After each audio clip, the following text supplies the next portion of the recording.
And tonight on the Daily Wrap, Donald Trump is being told to tone it down by the head of the Republican National Committee. Like that'll happen. George W. Bush in hot water with some today over taking $100,000 for a speech to wounded veterans. And summer camp begins in Sun Valley, Idaho. But you need at least $1 billion just to attend.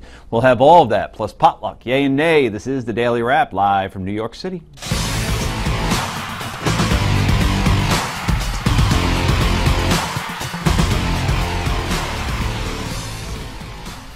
And welcome to the show, everybody. I'm Joe Concha, joined by my co-host, Rick Unger. That would be me. We have like 1,000 stories tonight, but what's the one that stands out at you? Boy, you know, it was such a busy news day. I'm being facetious because it's summertime and there's rarely a busy news day. But probably, I think we're looking at a situation now where the odds of a deal with Iran getting slimmer by the moment. Less than 50-50. Huh? That's what the president says, and I think he's right. All right, place your bets. And to Mr. Unger's right, making his second appearance in the Daily Wrap, he is SiriusXM radio host of Stand Up with Pete Dominick. Pete Dominick joins us. Second appearance? This is my debut. This is my debut. Really? Yeah, I don't even know how to wear this IFB. Yeah, this was my first time. I'm really sorry you're here this time. I've seen you here so many times. I guess I felt like you've been here before. I've never been here, Joe. You saying all bald white guys look the same? I'm out of here. I am out of here. They actually do all look the same. It's true. But I think you haven't mixed up with Bill Donahue from the Catholic League. I get that. I get that in Daughtry. You get Daughtry, huh? A lot, sadly. Okay, well, we'll have you singing a little bit. And finally, editor of the WisdomDaily.com and a stand-up rabbi himself, Brad Hirschfield, joins us as well. Thank you, Brad. Good to see you here. All right, everybody, let's get right to the Daily Download.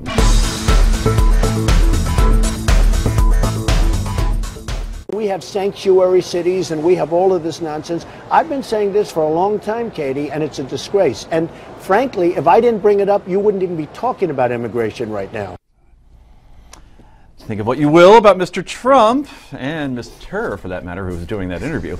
But he is absolutely right on that point. Rush Limbaugh says that Donald has single-handedly changed the entire debate on immigration. Despite several sponsors cutting ties with the billionaire Republican hopeful, Trump continues to take aim at illegal immigrants and is refusing to back down from comments that Mexico is sending some of its worst to the United States. Trump is practically begging the rest of the GOP field to address immigration reform. So far, Ted Cruz has actually stood by him.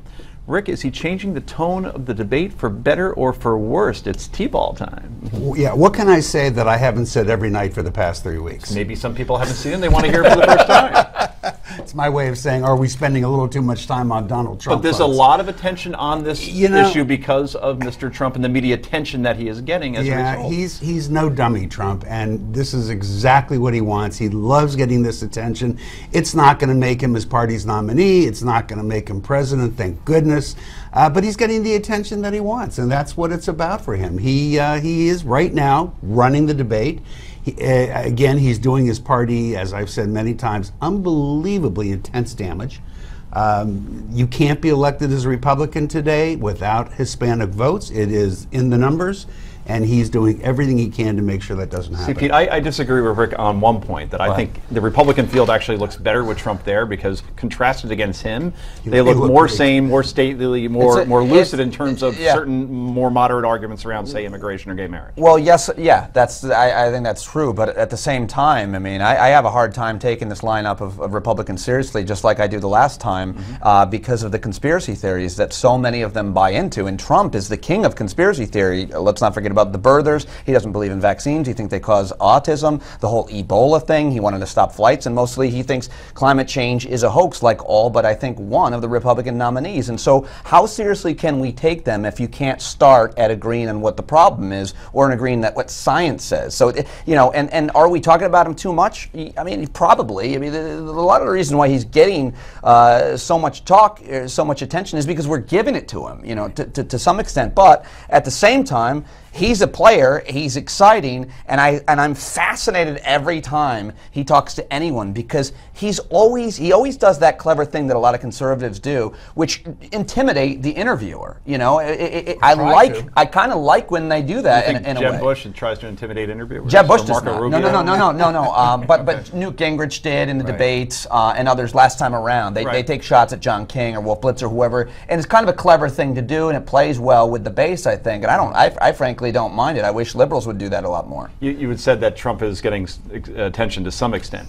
They actually did a Nexus search, Washington Post did, and CNN alone has mentioned Donald Trump 400 times in the last week. Well, to be more fair than to CNN, Rubio, that's because Cruz, Walker, all these top candidates combined. Yeah, well, to be fair, there's not been an aviation disaster. That's it. He's their new Malaysian flight, whatever it was. Exactly. It's. I mean, I work. It's CNN. It's for a long time. I mean, it's tough what they focus on. It's a reality show candidate, Brad, in a reality show world. Yeah, look, I think it's perfect. It's perfectly bad, but he understands exactly what he's doing. One of the ironies here is the guy with the most money to spend on advertising spends the least, because he's been able to generate it just off of the news for free with his outrageousness.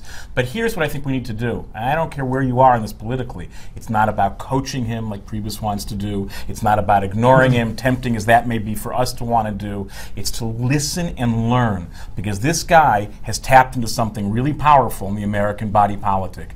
A lot of people are in a place right now where they would prefer an authentic circus act. And he is authentic in that way, but it's a circus act to what they suspect is an inauthentic but wiser politician. And that's a very serious thing. If you had to put in one word what that is he's tapped into, what would that word be? I think it is that sense of authenticity. Anger. Oh, I was going to say anger. I was going to say hatred and fear. But see, that's why if we get to that place, it's easy to deconstruct it and pay no attention. The challenge here is pay attention to the fact that this guy is willing to go off script. I hate what he says. He should be called to task for it.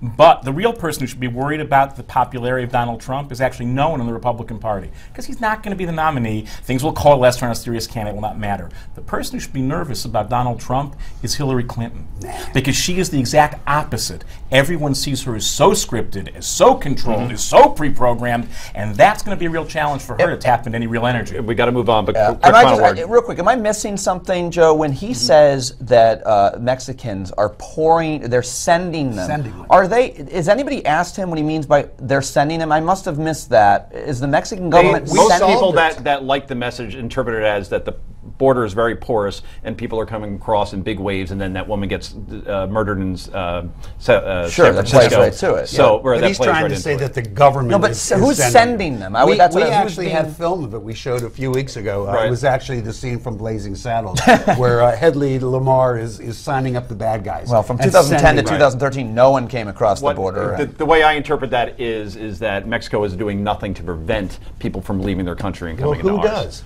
What's that? Who does? We don't do anything to prevent people from leaving our country either. Walking across borders? Yeah. We just allow them to go into Canada. No, it's up to the country where they're going. Right. We have to move on, as I'm being told very sternly.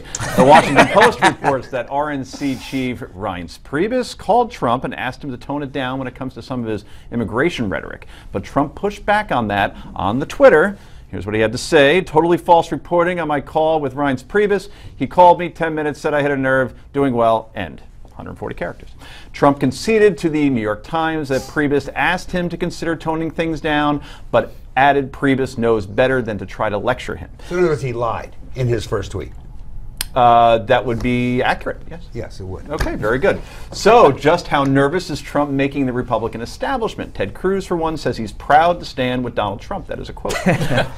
Okay, so is that a good move by Cruz, or does he realize that Trump is basically tapping into the same kind of voter that Cruz would? I have no idea why he would say that. Whatever you think about it, it was just a silly thing to say. He's proud to stand by him? Why? Because he put immigration back on the menu? That is appropriate. But the way he did it with racist hatred, there's nothing to be proud of. I think he's proud to stand by him because Donald Trump makes Ted Cruz look handsome. That's true. He's and not they stand orange. next together. You say Ted Cruz is a handsome he fella. He has normal hair and he's not orange. There's no question about that. He looks like a human being. Nobody's covering Ted Cruz anymore. It's the same message because Ted Cruz's entire message comes down to that same one word: anger.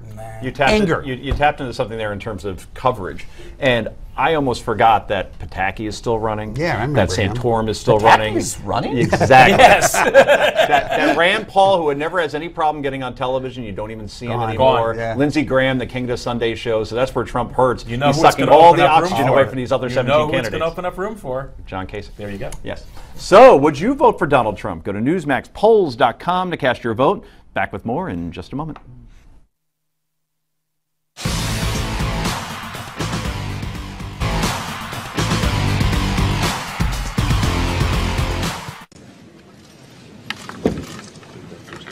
With that, I am proud to say that the bill has been signed. I do want to also acknowledge these 9 pins are going to each of the 9 families of the Emanuel 9.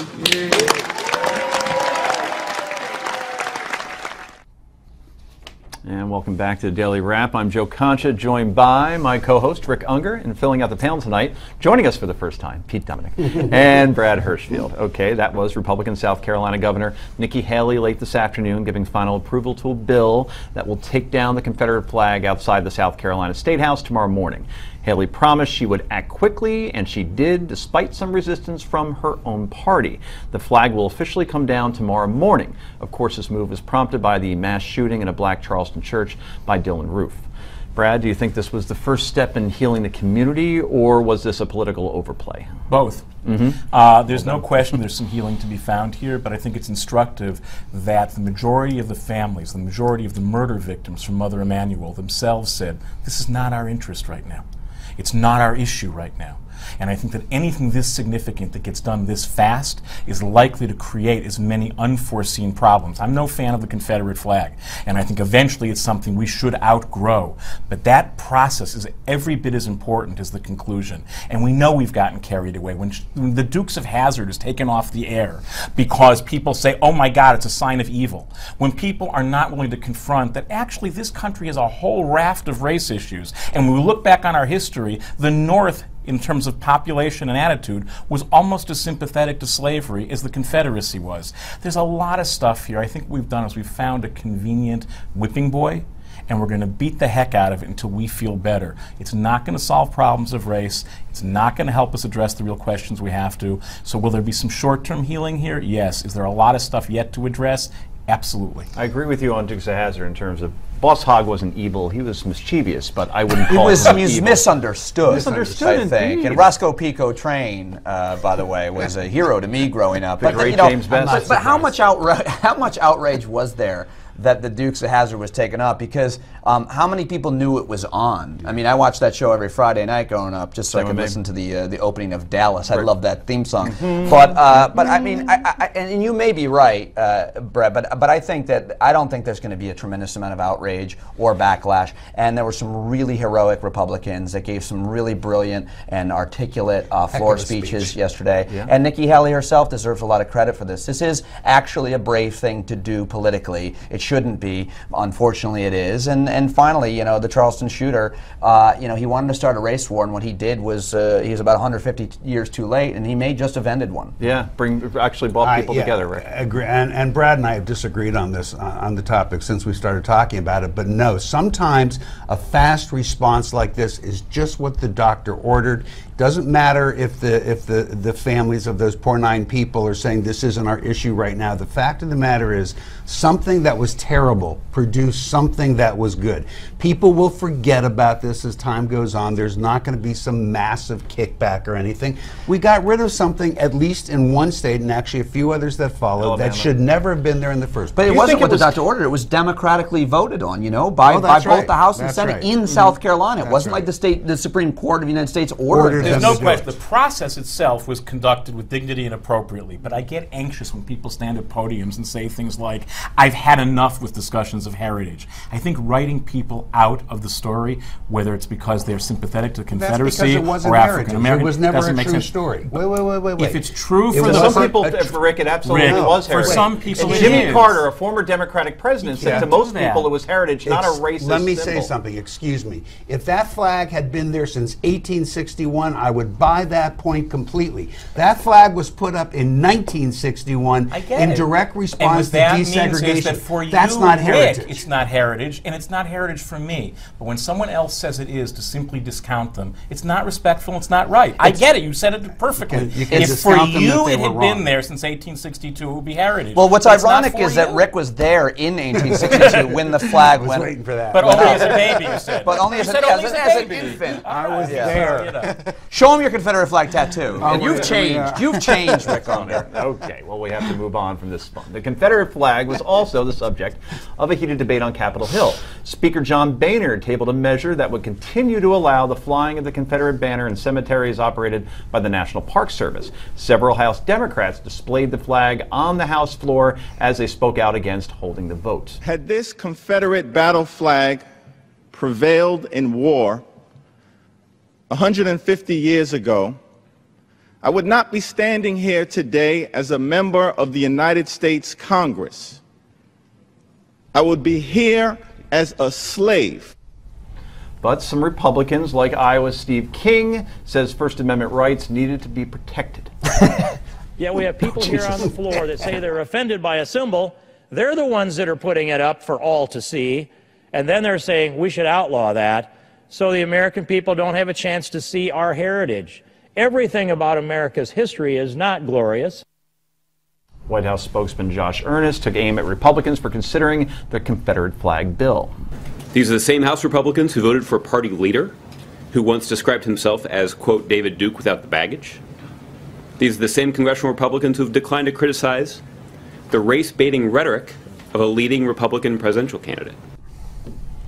This is what I despise, is that we were just getting done praising, as Pete did, Alabama Governor Nikki Haley down in South Carolina, and it becomes a red-blue issue again, and it drives me nuts. You've got to look at what really happened, because it's precious. What people don't seem to know is a few days ago, the House of Representatives passed a measure banning the Confederate flag from everything involving states, including cemeteries. Now, they tried to pull a number thinking that we wouldn't notice. The Republicans did and said, well, let's put that back in. When they got caught by him announcing, you know what they did? They pulled the bill. No one is hiding the flag. Quickly. You can fly the flag anywhere you want, not on state grounds. Boom. We all agree on that. We want to hear from you. What do you think about the Confederate flag getting taken down? Go to newsmax.com/comments. Let us be your voice be heard. Back with more in a moment.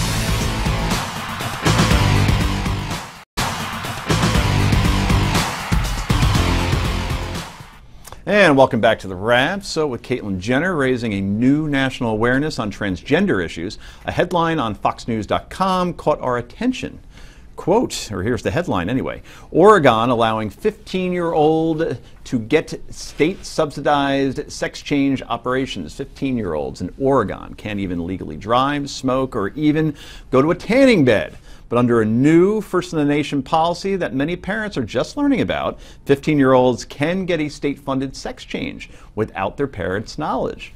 A spokesman with one parents' rights group tells Fox, and we quote, "It is trespassing on our hearts, the minds, the bodies of our children, and for a decision, a life-altering decision like this to be done unbeknownst to a parent or guardian, it's mind-boggling." That comes from Lori Porter. She is of the Parents' Rights in Education. But the founder of a transgender support group defends the policy, saying, and we also quote, "Parents may not be supportive, teens may not be in an environment where they feel the parent will affirm their identity. This may have been going on for years." Okay, so is it me, or is the premise that a child can go ahead and take steps to have a sex change without their parents knowing and have it subsidized by Medicare? Absolutely. There's a word. Insane, Brad? It's you. You're being too nice to these people. Oh, this well, is thank you. outrageous. And it's outrageous on at least 3 levels. First of all, we spent 1,000 years trying to create something called childhood, where you didn't simply pass from being a baby to being a little adult. And we understood that that period of childhood was when you work certain things out and you don't make forever decisions, because kids are not simply adults in little bodies. And that's why it's outrageous at that level. It's bad policy, because it's being motivated not by health issues, and those health issues are real, and kids who have gender identity issues in unsupportive families, it can lead to suicide. They do need support, they do need to be cared for. But this is bad policy, because 15 may be the age of medical consent in Oregon, and that's fine. But then why can't you get a tattoo or donate blood? Those are also governed by medical issues. This is policy making by politics, not by health care, and that's completely irresponsible. And the last issue is that we know the brain science on this is clear. The adolescent brain is different than the adult brain.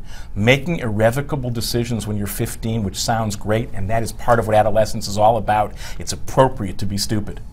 And then to say that you're going to make an irrevocable decision then, it's just wrong. It's bad science, it's bad policy, and it's undoing childhood. Interesting. Pete?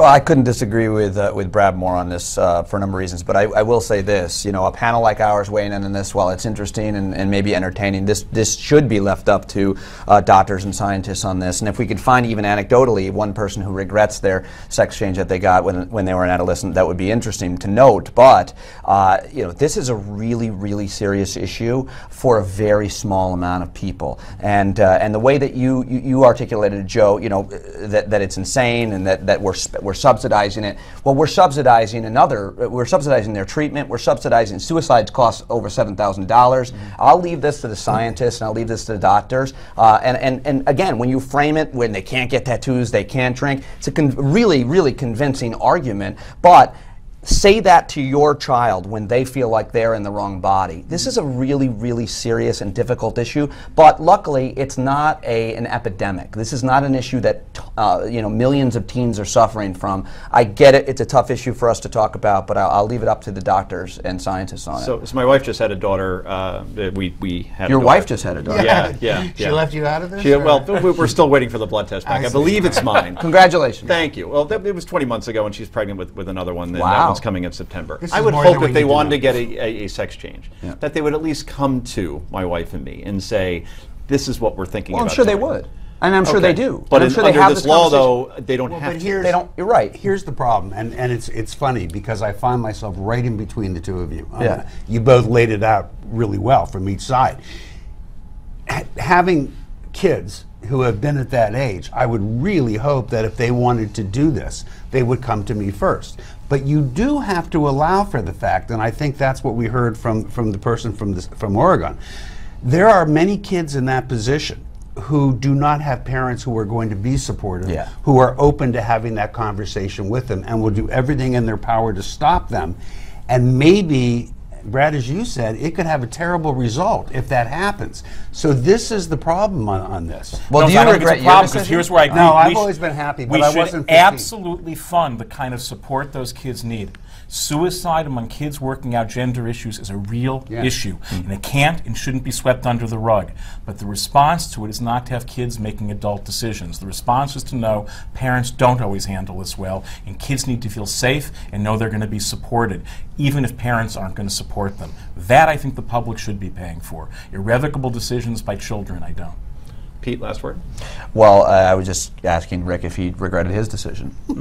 I was 23. Yep. So it's a whole different story. That's true. That's true. You were an adult. What was your name before you became Rick Unger? Erica. Erica Yeah, Unger. Boy, did I have legs. We got to get the pictures for tomorrow night's show. Lovely lady. Yeah, I can imagine. They're black and white, granted, but still. That My could be wife's something. watching and going, "You never told me." I want to talk to that doctor, you can tell. Anyway, should minors be allowed to get a sex change without their parents' consent? Go to newsmaxtv.com/comments and let us know. Back with more in a moment.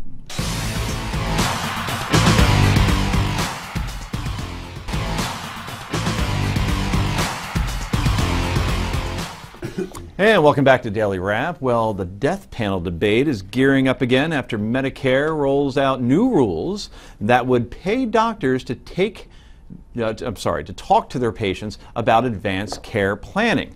Those in favor of such planning argue it's an important conversation patients and doctors need to have, comparing it to a will that lays out exactly what a patient wants to happen should they fall ill, so there is less chaos for friends and family. Those opposed say these conversations are really just death panels being put in place to essentially get rid of elderly patients to cut costs. The 800-plus page document says reimbursements will begin in 2016. Okay, Rick, you're at death's door.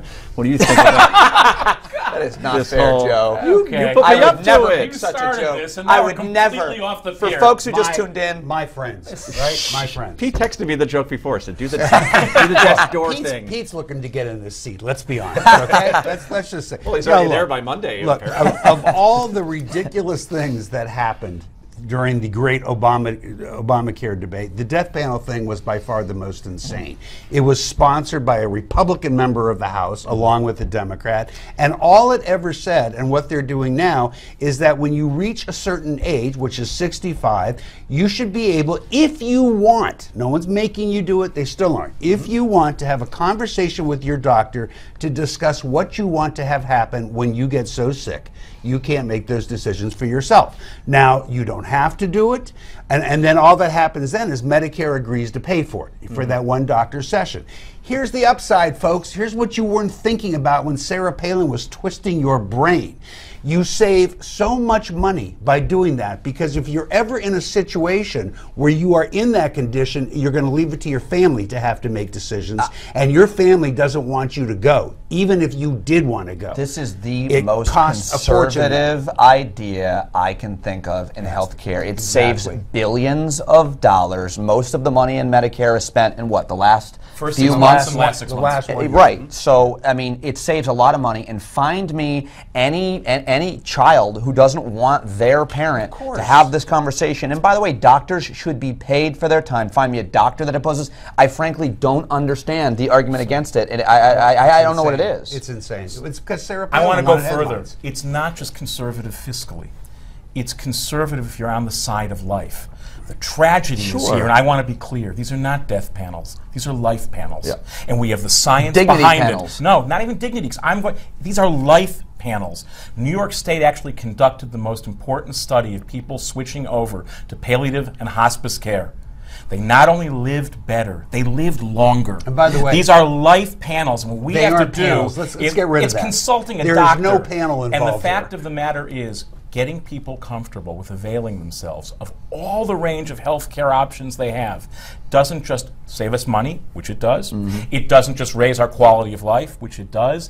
If you are pro-life in any meaningful sense of the word, and in many of the senses, not all that it's used, many of them, I include myself in that camp, you should favor this process. It actually extends people's lives. But it makes the conversation and the relationship so much easier between parents and their children, you know, which are often 50 or 60 years old. And I mean, it is a dignity issue. It absolutely is. How would you like to go out? My grandmother's 95. She just decided she wanted to do not resuscitate, DNR form. You know, and that's a hard thing to do. But I'm glad that she made the decision and not us. And finally, at your panel, can I be a pallbearer? So Pete, here's the reason why you're taking it back to life is important. No kid wants to have to make the decision to pull the plug on mom, and listen, that's all you're doing. I've been there and they with will spend tons of But on dad, rip it out. Depends on the father. Look, I've been with families through this process. And I think we do have to return to the notion of life affirming, because if we debate this on the facts, the emotions come in, and then that headlines from New York and that study, they lasted 24 hours, and the death panel people charged right back in. We've got to make this argument on the grounds. This is the single most significant affirmation of life we can make relative to medicine in the 21st century. We should tell people that death doesn't have to hurt. And life can be extended if you're willing to talk about the future with your Well, I'm glad we had a broad range of opinion on that issue. Yeah. The only reason we have to have this conversation is because of Sarah Palin and our friend Betsy McCoy, who convinced people that this death panel thing was real. It was unbelievably disgusting. To kill the larger law. And spend tons of money. It's shameful. The fact that we have to talk about it right now is outrageous. This is a no-brainer. I remember the imagery of, you see like this panel, like the Politburo, you know, in the old Soviet Union, and they say, Concha dies. Right, 84, has a thyroid problem, done, Yeah, right? exactly. And you're done. And really, people the believed people it. who peddled this fear And the amazing killed thing, other people. the amazing thing, the average senator is 147 years old. What were they going to do? Pass this law with a death panel so they'd get killed? Were there any doctors against it? I mean, I'd love to find those guys. Okay, well, that's the end of that conversation pretty much forever. So, what do you think about advanced care planning? Well done. Is it a death panel, or is it just planning ahead? Go to newsmaxtv.com/comments, share your opinions. More after the break. This is the Daily Wrap. Do not go anywhere.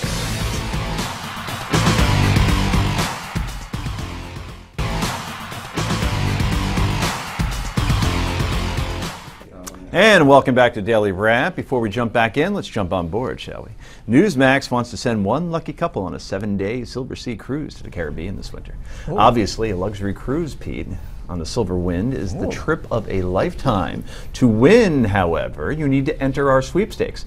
Visit newsmax.com/sweepstakes to enter. That's newsmax.com/sweepstakes. Okay, before we get to potluck time, we do have breaking news, and Rick Unger What do you got? Very important breaking news. The Los Angeles Times is reporting that Tom Selleck has settled his dispute over stealing water with the district that provided the water. Really? That's crucial. You asked what the big story of the day is. That clearly has now taken the place of unfortunately, Iran. TC from Magnum PI was driving not the water approved truck. the deal. We are in the Wayback Machine here. Water shaming. Water shaming. We give you everything Can you we need ask here the tonight. question, though? We have And to. a few Why things is you Tom don't. Selleck stealing water? He's got an avocado. I he's got a know, whole- but, yeah. but he could afford to pay for it. He could, but he's crafty. Somebody has to wash the And he's a Magnum car. Republican. Is he? Just saying. Oh, yeah. He is. Okay, very good. All right, it's potluck So time. much for free This is the part of the show enterprise. where we go around the table and share our favorite stories of the day. Brad Hirschfield, are we talking Magnum? Or are we talking something else? We are not. In fact, I love the setup because whatever I bring now is going to look genius compared to this. So we are talking Bernie Sanders. And believe it or not, I could probably fill the next 2.5 minutes with all the things I think Bernie Sanders is wrong about. Just listing them. Not the analysis, just the list. Okay. But I'd rather spend that much time calling attention to why on one issue he may be the smartest guy running for president. Really, and the issue is guns and how we relate to weapons in America. Now, he gets a D- from the NRA, which in my book is probably a good thing. But it also turns out he voted against legislation that would hold gun makers responsible for things that were done with guns they produce. In other words, he wasn't looking to widen the range of bad guys on this issue as much as possible. He was looking about what would be good law and what would help us address gun violence in America. Watch this from an interview earlier. Okay. If somebody has a gun and it falls into the hands of a murderer and that murderer kills somebody with the gun, do you hold the gun manufacturer responsible? Not any more than you would hold a hammer company responsible if somebody beats somebody over the head with a hammer. That is not what a lawsuit should be about. I apologize, by the way. I thought we were going to have Bernie Sanders when we had Larry David for whatever reason. It's the same. There is a certain similarity, I'll grant you that, except he's more reasonable than Larry David about most things. Great argument, though, you just made. Right, and that's the point. He wasn't looking to simply point fingers and find the bad guy. He was asking about what would be good law and not how do we find some business to blame for what someone else did with a weapon.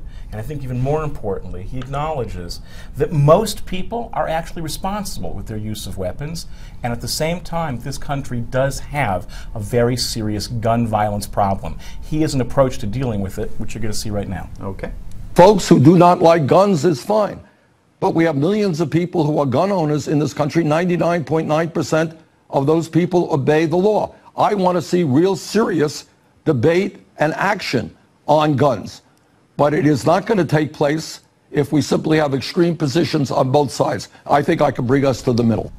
He's absolutely right. Now, he may be exaggerating the 99.9%. Yeah. I think that's a little high, but what he's fundamentally correct about, if we keep having a conversation in which one side screams, it's my Second Amendment right to have a nuclear weapon mounted to the back of my pickup truck, and the other side says every weapon that was ever produced is inherently evil, and anyone who ever picks up a gun clearly is some kind of homicidal maniac in the making, what we're going to do is stay exactly in the cul-de-sac we've got. The gun violence problem will not get better. The American body politic will be ever more divided.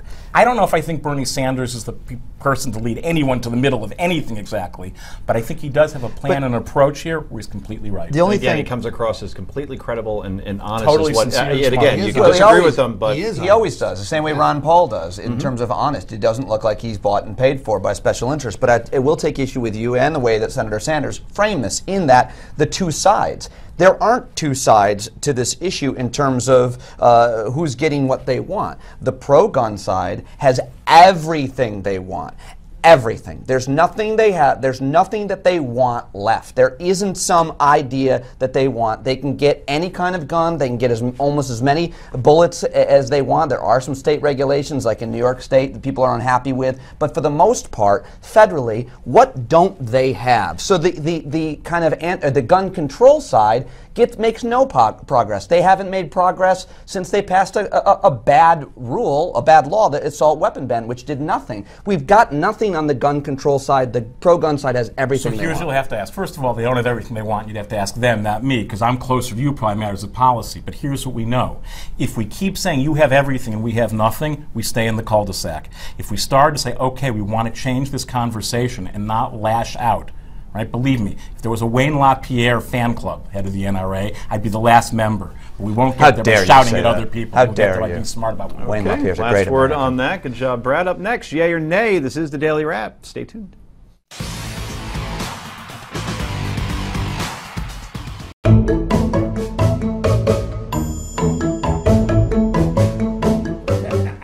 And welcome back to Daily Wrap. It's time for Yay or Nay. We call it Happy Time. And first up, outrage today over a veteran charity event former President George W. Bush attended 3 years ago. The issue is over the president charging a Helping Hero fundraiser $100,000 to speak, take photos, etc. The charity said they were thrilled to have him and added that the president actually discounted his normal speaking fee, $150,000. The group posted this on their Facebook page yesterday, saying, and we quote, "We are proud that President Bush attended the 2012 Helping a Hero Gala. His presence helped us raise an unprecedented amount of funds to build specially adapted homes for wounded heroes." But some veterans are upset the president charged the charity any speaking fee at all. One former Marine who lost both of his hands in a rocket attack in Fallujah back in 2004 said, quote, "You sent me to war. I was doing what you told me to do, gladly for you and our country, and I have no regrets." But it's kind of a slap in the face. Even presidential hopeful Donald Trump has chimed in against the former president, tweeting today, "You mean George Bush sends our soldiers into combat, they're severely wounded, and then he wants $120,000 to make a boring speech to them?" Was President Bush wrong to charge a speaking fee to attend a veteran charity fundraiser? Joe Concha, yay or nay? Well, here is my answer, because I wrote about this today.